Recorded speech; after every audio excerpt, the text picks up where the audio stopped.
Hi guys, it's EsoPa, and today this will be the part 2 guide of the Hog 2.6 series commissioned by Ron Morial, and we're going to be focusing on the deck mechanics of the deck, like Hog, Ice Spirit, the Kill Zone, Musketeer, positioning of cannons, pulling with units like Ice Spirit, proper usage of spells, stuff like that. It all comes down to mechanics. And when I say mechanics, I refer to things, like proper troop placement, timing, spells. Like, we're moving from part 1 of the guide, which focused on the macro aspects of the deck, everything that I should tell you about, like what the deck wants to do, the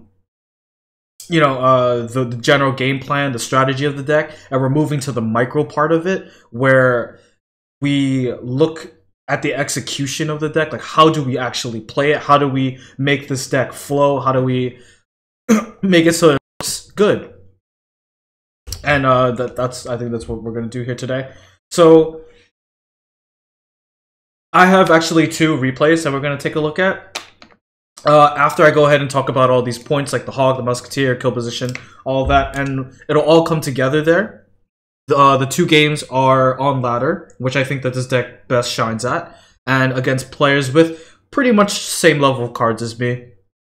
So it wasn't in any way like super unfair or anything. Alright, so I guess we'll get into it. So with the Hog, like, every part of this deck can be used. The whole point of a cohesive deck is that every card has its role. Every card is like versatile. This deck is like the epitome of that. Like, every card should be used. If you're playing a game with this deck and you don't use one card, which can happen in other decks that use cards like Inferno Tower or P.E.K.K.A. or something along those lines, then you're probably using this deck wrong. This deck is really cheap, should be cycling through all of its cards, and have answers to multiple things. It just comes down to your execution of it. So we can start off with the Hog Rider here. The Hog Rider is used mainly, if we take a look at, if we just like go ahead and quickly make this map, Hog Riders can be played. They're a proactive card, can be played at the bridge here, or you use them to go ahead and take 1 defense away from your opponent and then use them to do damage later on. The mechanics of the Hog, like, you mainly use him to pull attention away from units. If something's coming down this lane, like a mini P.E.K.K.A, let's say. Mini P.E.K.K.A, I think, is a really famous example. Mini P.E.K.K.A walks past the bridge. You can play Hog right here. The Hog will jump. The mini P.E.K.K.A will keep walking. See the Hog. Spend time walking this way. Your tower is going to start killing it. The mini P.E.K.K.A gets, just distracted. That's what the Hog does. Like, almost everything in this deck, besides, with the exception of the Musketeer, pulls units. And pulling units is really important with this deck. The Hog is pretty simple. I don't think there's too much to think about the Hog. He's not only there to just do damage. He's also there to pull units. In some circumstances. The Musketeer is a pretty linchpin card in this deck because of her range and the fact that she is the only air counter in this deck. She's also very cheap and has a high single DPS damage, which a lot of this deck does. This deck doesn't really run any AoE, it runs a lot of single target. The AoE comes from its spells like Log and the Fireball. Musketeer should almost always, like, there are a few positions where you can play the Musketeer. Depending on, the situation. Sometimes you can play Musketeer down here, although it's kind of not advised because it takes too long for it to walk up. So you see most people play Musketeer here. You see most people play Musketeer here. Here in the middle, in the kill zone, and over here. Or you can see her play at the bridge. Those are like the 5 usual places where you see Musketeer placements. She is a card where, because of her range, among others like Dark Goblin and Princess, they can abuse the middle line of the map. You can think of the middle line like this.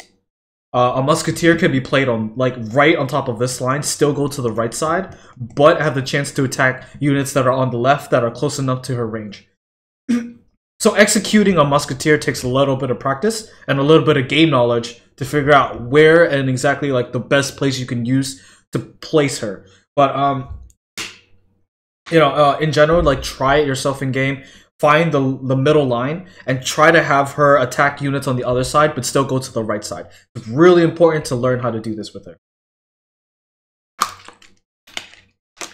The Musketeer is the unit that offers the damage when you pull units. Like in the event that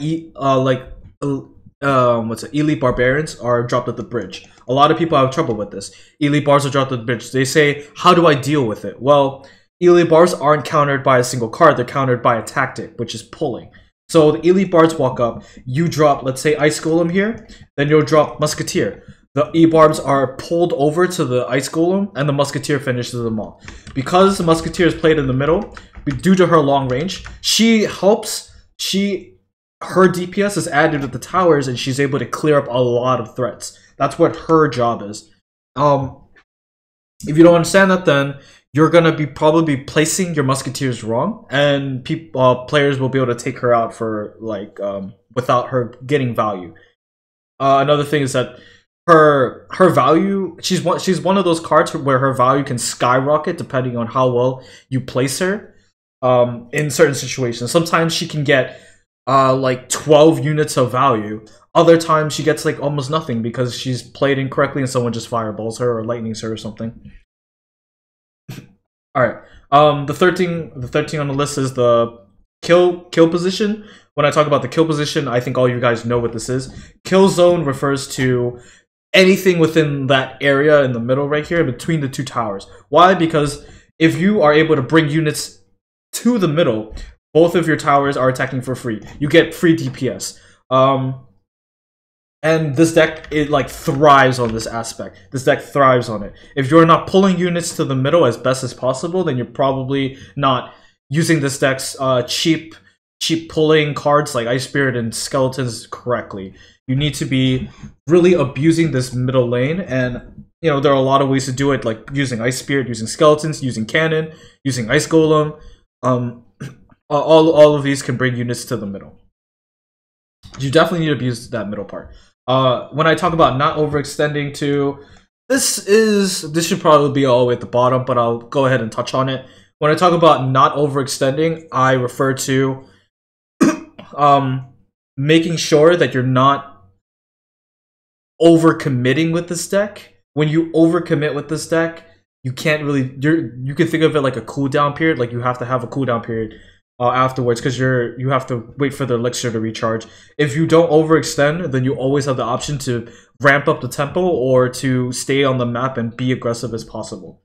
When I say not overextending too, like let's say someone plays a Musketeer here, right? The Musketeer walks up. Almost 10 out of 10 times, if you have the elixir, you'll probably also play a hog. Most of the times this isn't right, unless like you make the conscious decision to play hog to take away a counter. Or that you know that you can't be punished off of it. I feel like this happens a lot of times and people get punished off of it. Sometimes it's okay to just chill out, let your Musketeer walk up if she doesn't die to a spell, and just drop like an Ice Spear with her. Or drop an Ice Golem. Or something along those lines, you know? It's not really quite micro, that's a little bit of that is pretty much macro. But I feel like it comes hand in hand a lot with this deck's mechanics, because you need you just need the elixir to be able to do the stuff, and you don't want to throw kind of leads away like that. Let's talk about fireball usage.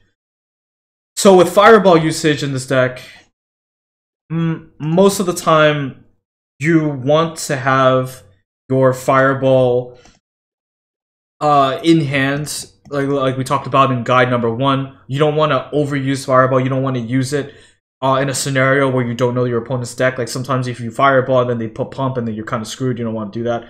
Fireball usage, you want to be always, if you know that they're going to play something that you want to fireball, like a Musketeer, like a pump, you want to be hovering fireball already. You want to have fireball sort of clicked like this, and you want to kind of have it hovered.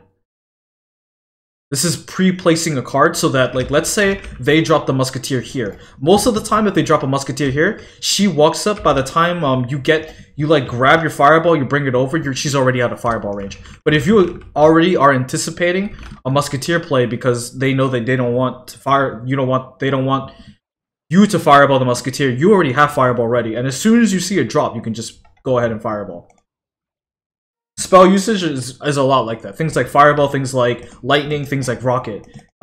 Pre-placing your spells is really big and is really key factor in executing it correctly. I think now we can go ahead and go to pulling, like with the Ice Spear, with the Skeleton, with the Ice Golem. All huge. This is what the deck is kind of known for. A lot of these really fast cycle decks that use Ice Spear and Skeleton, you know, definitely abuse this card mechanic. So as you guys know, when a unit, so every unit has a sight range. Like let's say a knight, right? A knight has a sort of small sight range comparatively to things like giant or even mini P.E.K.K.A for some weird reason. Let's say the sight range of the knight is kind of like this. It's probably not. Kind of like this. Any unit that is played within that sight range, the knight will walk toward. You'll know because when you hover a card, like you hover the Ice Spirit here, if you see the little exclamation point that comes above the knight, it means that this card will pull. So if you drop the Ice Spirit with the exclamation point above the knight will walk toward the Ice Spirit. This is called pulling. Very simple. I know the majority of you guys know this, but I need to explain this. Things start to get a little bit harder now because every unit has a different sight range. Pulling becomes different for each unit and in what situation. Like if we say that a giant balloon is played now, all of a sudden, what is the sight range? Well, giant has a huge sight range, but balloon doesn't. So how do we pull giant and balloon? Well, we figured out through tons of testing, you know, through playing games, that if you have a building, you can do a close pull, like a 1-1 pull. I think it's called a 1-1 pull with a cannon, or like any building, like an inferno, a cannon, a furnace. But the sight range, we know that this sight range will walk toward the building. But let's say you play cannon right here in the middle. What happens is that the giant gets pulled to the cannon, but the sight range of balloon is too small to see the cannon. The balloon goes straight for the tower. So you're gonna have to be very careful with pulling and to figure out what card has a different sight range, what card has a small sight range, all that kind of stuff. Sometimes you're gonna have to pull like baby dragons. Let's say a baby dragon. What is the sight range of baby dragon? It's actually pretty big, but due to the baby dragon's like range buff, she kind of locks onto the tower a little bit faster. So you're gonna have to pull her a little bit earlier than normal with an Ice Spear, with an Ice Golem, with any of this kind of stuff. Sometimes cards are played all the way at the edge right here, so they can't be pulled to the kill zone. The kill zone being both towers attacking. So you're just gonna have to know that you're only gonna have help from one tower. Sometimes people play Hog over here, like right in the middle. So it's really easy to pull Hog because Hog has a huge sight range like a giant, and will get pulled. You can definitely pull it to the middle with like a cannon to hit both buildings. So in essence, that's like what pulling is. Almost everything in this deck can pull: cannon, Ice Spirit, skeletons, Ice Golem, Musketeer, even Hog Rider. Well, it should be kind of reversed. It should be even Musketeer and Hog Rider. So all of these cards can pull. And when we go into the replay, we're gonna see this too in action, and I'm gonna like dissect people's pushes. That's how you dissect people's pushes. You pull their units apart. If like a tank is coming in, you pull the tank with the cannon, you kill off the support troops, then your support troops kill off the giant, then you counterattack. If you don't know how to pull correctly, what happens is their support units get through, the giant kills the defense, so then you kind of get like screwed. That's really big. Ice Golem pulls in particular are really cool. If you are confident, you can go ahead and pull units to the other lane. As we said before, here's a middle. Do a line. It's a lot easier if I just make a straight line, right? If we do a straight line, the middle line, let's say something is being played over here, like I don't know, what card kind of like a P.E.K.K.A. I think a P.E.K.K.A. is pretty good in this scenario. You can actually pull a P.E.K.K.A. to the other lane with an Ice Golem. If you play Ice Golem right here, right on the edge, as soon as you see the exclamation point above the P.E.K.K.A., the Ice Golem will walk this way. The P.E.K.K.A. will follow. Things like, I think you can do it with Giant Skeleton. Obviously, you can't do it with things like Giant, because Giants only target buildings. That's like a small little thing that you can do with Ice Golem that I think is cool. So with Cannon, there are a few things that you can do with Cannon, a few different placements, and they're all different, pretty matchup specific too. You have the regular placement of Cannon, which is right here. You have the... Oh, wait, let me see. Yeah, you have regular Cannon positioning. You have 3-4 cannon positioning specifically for Giant and Golem. You have Lava Hound positioning, which also pulls things like Balloon and Giant Balloon that we talked about earlier. You have Lightning Cannon up here, which is a little bit risky now that everybody is playing Electro Wizard, so I probably wouldn't do that. You have Close Cannon right here if you're playing against Bowler Graveyard Cycle, which we'll go into in the next video when we go into matchups. Specific matchups. You also have another cannon that you can do back here, specifically also for Graveyard. Those are the 4 cannons. I know it's a little bit tough, but I'm going to go ahead and go into the match to show you guys here, where we can go ahead and place everything. So right here would be the Lava Hound cannon, or the Balloon cannon. Here's the normal cannon. Here is the Giant cannon. Like, let's say everything's coming this way. This is the Giant cannon. This is the Golem cannon. This is the Lightning cannon over here, like this. Right in the middle, 1 tile over. This is all execution. This is all micro. Remember, and if you guys don't get it, you can like go into a game where you can ask your friends, you can ask your clanmates to go ahead and help you. Like, oh, like test this out, test this out, test this out. And I suppose, like, on the last point before we go ahead and go into the replay, prediction plays with Log and Fireball. I have a different video out there about like how to predict opponents, what is like actually predicting opponents, and what I say over there is that this technique is it's really advanced, and you can only really do it once you figure out how to both count Elixir and track your opponent's card cycles, because if you're not doing that, then you're probably going to prediction log nothing. You're gonna prediction fireball like nothing again. But you know, it's still worth talking about because this deck heavily relies on being able to do this to get past some of the defenses.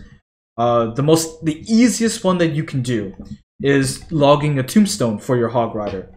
Let's say throughout an entire game, someone has been playing Tombstone right in the middle, right here. This is the Tombstone.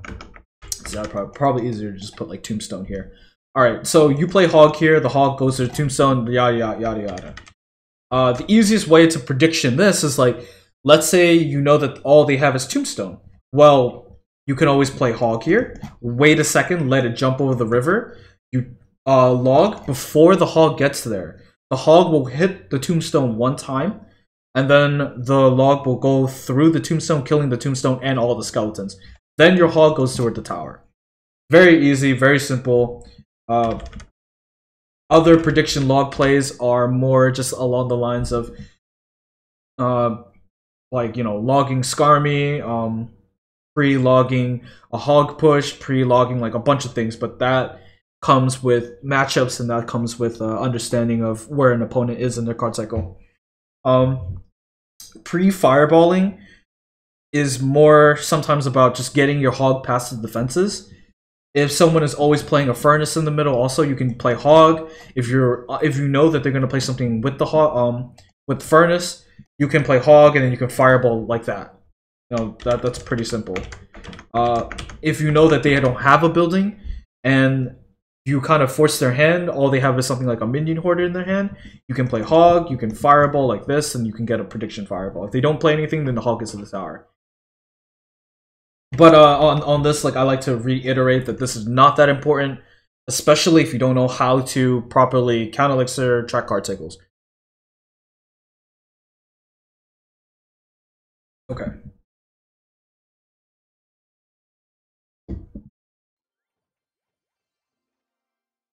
Let's go ahead and go into the replays. I have one of RG. This is a max common RG deck. He does have a level 9 fireball, which is the thing that puts him a little bit behind. But I know a lot of people do have trouble against like RG with this deck. And I also have a giant lightning deck over here that we played. I'll probably start off with the giant lightning, then I'll go into the RG. All of these games, you'll see me execute in like the same way almost every single time. I'm gonna pull the units. I'm going to play Hog Riders to get out the defenses. I'm going to cycle my cards right. I'm going to play correct cannons. Like I'll play the 3/4 cannon for this giant. I'll use the Musketeer to kill off his support troops, like the mini P.E.K.K.A that you're gonna see. And then the Musketeer will kill off the giant, and then like everything will kind of flow together.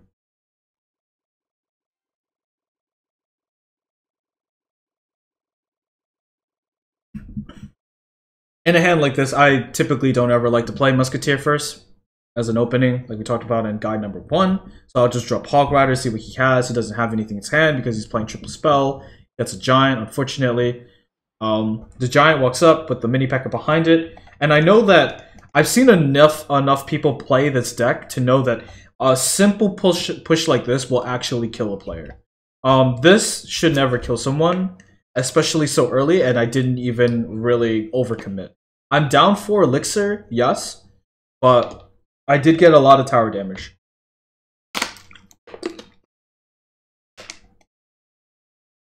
Alright, so let's see what happens. I play the 3/4 cannon.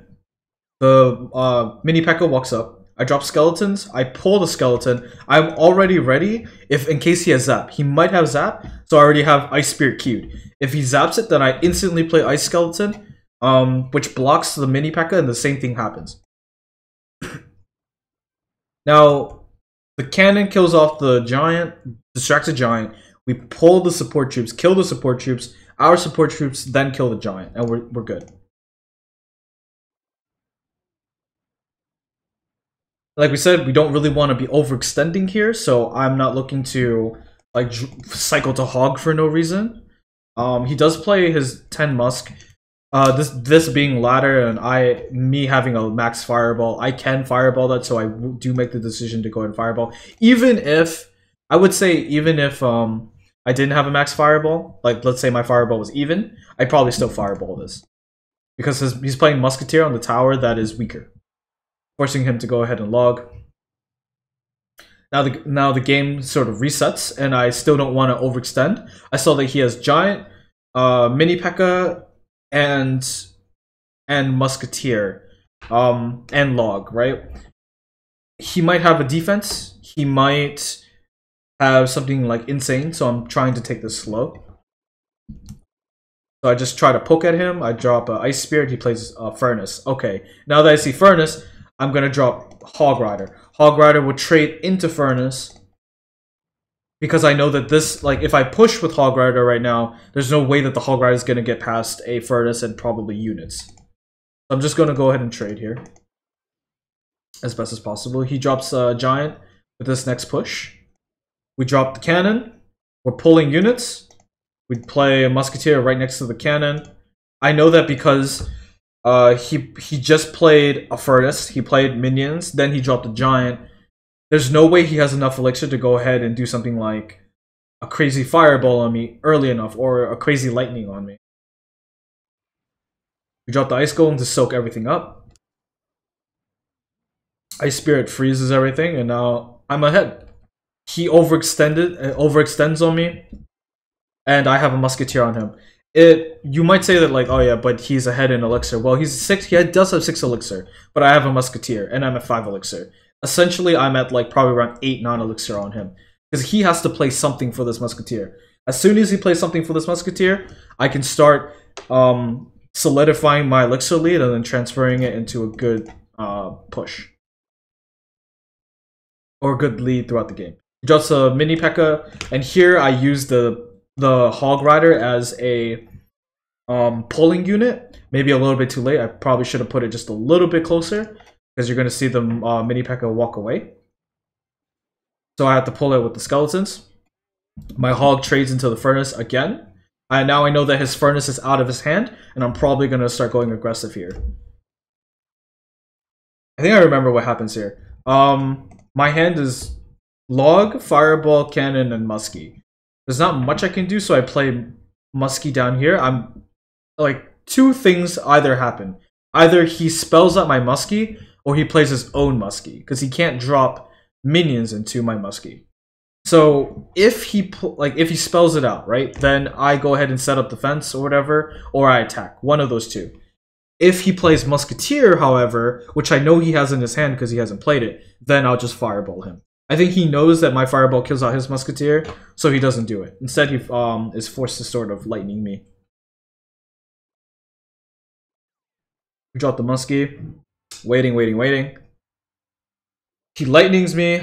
I am not too sure about my hand. Like, I know I'm ahead. Of course I know I'm ahead because he just lightning my Muskie. I know that the Hog Rider is after this Ice Spirit.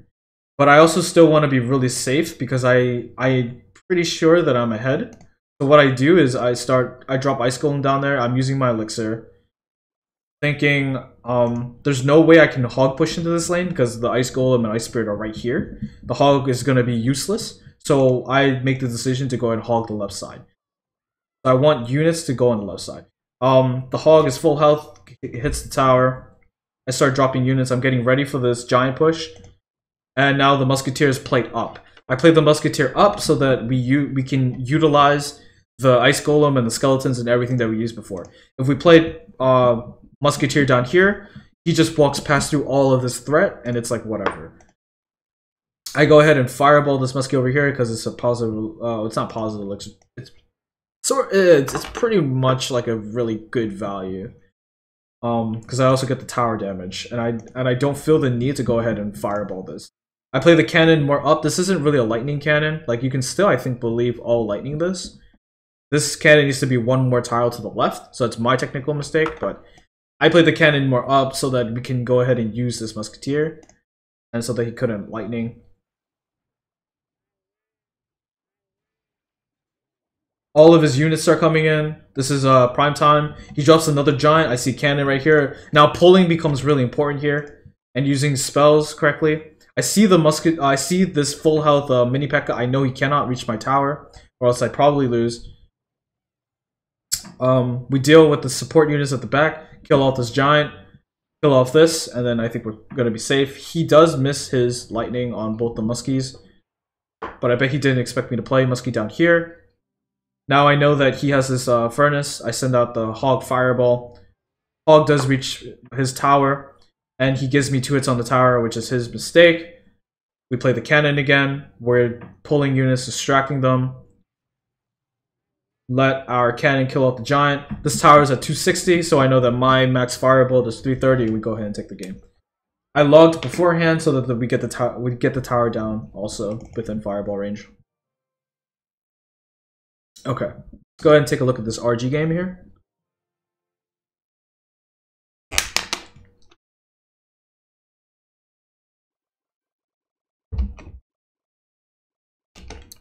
Muskie, Ice Golem, Log, and Fireball again. I will probably wait to see what he does or drop an Ice Golem. Instead, so he makes this really weird decision. I think this is just a plain out bad decision. You never play archers together. It's like playing minions together. You will Fireball it. You will do something to it. You should just play them at the back. So as soon as I see this, I have my Fireball. I go ahead and just Fireball them out, making sure to align them with the tower so I don't miss. He drops Knight. I'm going to drop Ice Golem to match his Knight. By the time the Knight walks up and hits the Ice Golem, it'll be within tower range. I don't really feel like playing Muskie first, because if I play Muskie like here, I leave myself open to a Lightning or a Fireball. I drop Hog on the other side because he drops his Muskie over. He drops his minion on the right. So if you take a look at this, I think this is going to be pretty important. Okay.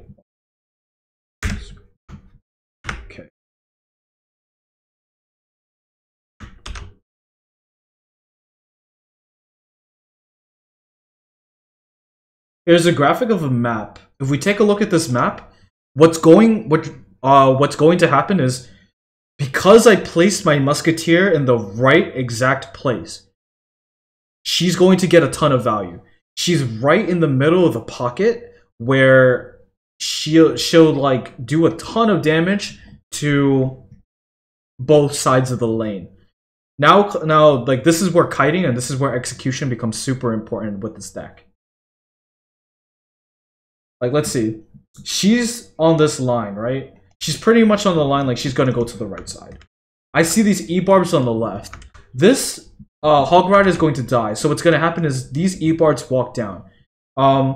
This Musketeer takes out this Knight. This walks up here. So we can assume that whichever way she looks, whichever, like, everything's gonna pivot on this Musketeer here. This Musketeer, if she locks onto the E-barbs over here, then we pull units in this way. If she locks onto the minions over here, then we pull units this way. Go ahead and continue. And we'll go ahead and do it at half speed to go ahead and watch what happens here. Try and do this, like, if you guys are watching, try and think, like, what would you play and where would you play it? Like, what do you pull first? For me, I pull the E-barbs first because I think the E-barbs present the biggest threat. I feel like if the Musketeer locks onto the minions are not a big threat, especially because you have Ice Golem right here and it's going to freeze them. So you're going to see me drop, let's see, there's the Ice Spirits. The Ice Spirit's going to go toward the E-barbs because I played the Ice Spirit on the middle left side, not the middle right. If I played it on the middle right, the Ice Spirit would actually go onto the minions. So we freeze this E-barbs. I pull or I distract with the skeletons. Now at the last second, I drop Ice Golem because he tries to get my Musketeer with Zap. So that entire push, all gone because the Musketeer was in the right place at the right time. Now I have this, I have essentially about 6 elixir, 5 elixir on the board with the Musketeer and Ice Golem. This right here requires a response. Because this requires a response, he has to use units on the right side, which means that if I pig push or hog push the left side, he's not going to have the best response for it. Like, he can't overload on the response for it. So this is how I get ahead, right, with this deck. This is how you get ahead with this deck. I know that he has to respond to this. He drops an RG. Weird. He actually doesn't respond to this. He just kind of drops something. I play Cannon. The Cannon locks onto the RG. I drop Muskie.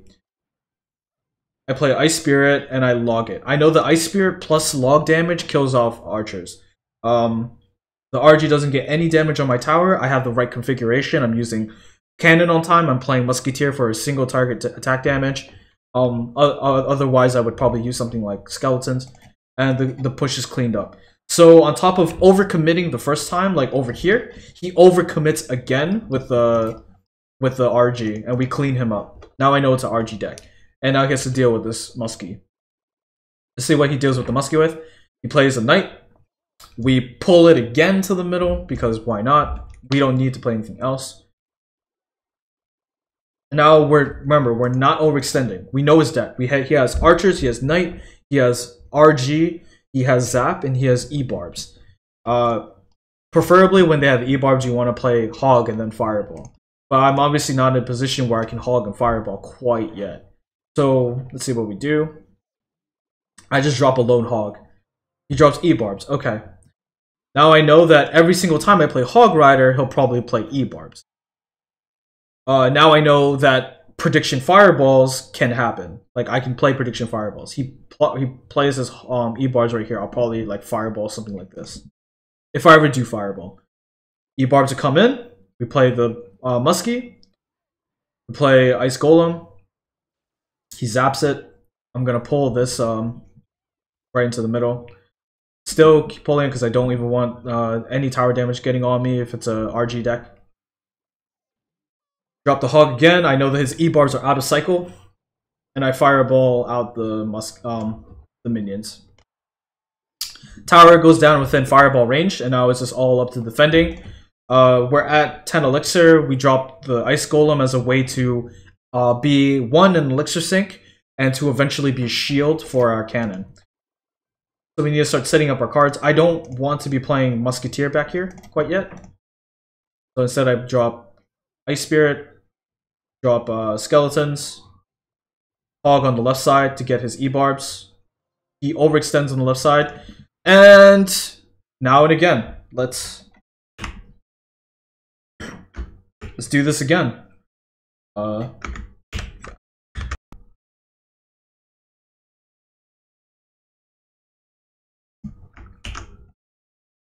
Again, try out the exercise. How would you guys like defend this? So he has E-Barbs and he has Knight on the left side. He has RG and Archers on the right side. This looks pretty bad, right? It's actually not. I think he overextended again. I have Skeletons, I have Ice Golem right here, right? What this means is that this Ice Golem could buy a lot of time for a cannon. Crap. Can buy a lot of time for a cannon. Most likely what I plan to do is I'll probably be dropping cannon up here to start hitting the RG while the Archers take care of the Ice Golem. I want to start putting Musketeer somewhere within this vicinity so I can kill off these units, and I want to distract these high damage units with probably like an Ice Golem. So by the time they kill this, the cannon does a lot of damage to the RG. All I have to do is log this back, or I can fireball this, or vice versa. Like, I can log this, I can fireball this. Doesn't really matter as long as I take care of the units. Musketeer down here, cannon over here. Looks all good, and then we just distract with our little mini units.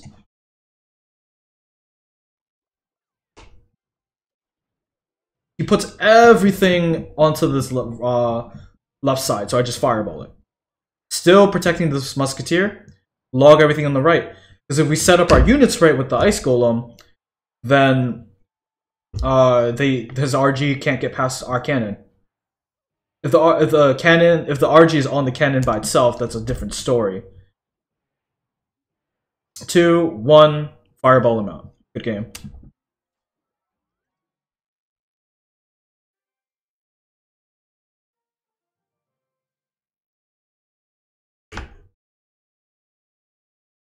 Okay then. I know this is a long video, but I also know that you guys are kind of looking forward to this, and I hope you enjoy it. Next video will be on the matchups in particular. Hard matchups like Lava Loon, Graveyard, Golem Lightning. It's pretty difficult. Other Hog decks, I'll probably be asking people to send in good replays of it. Miner, Poison, Bait. It's a lot of decks that we can go ahead and run through, and each deck requires a different response. Each deck requires a different kind of setup, and we'll try and go as in-depth as possible. So the first guide was on macro, this one's on micro, next one will probably be also a little bit of both. Tell me what you guys think below, comment, like, subscribe, and thank you guys for watching. See you guys next time.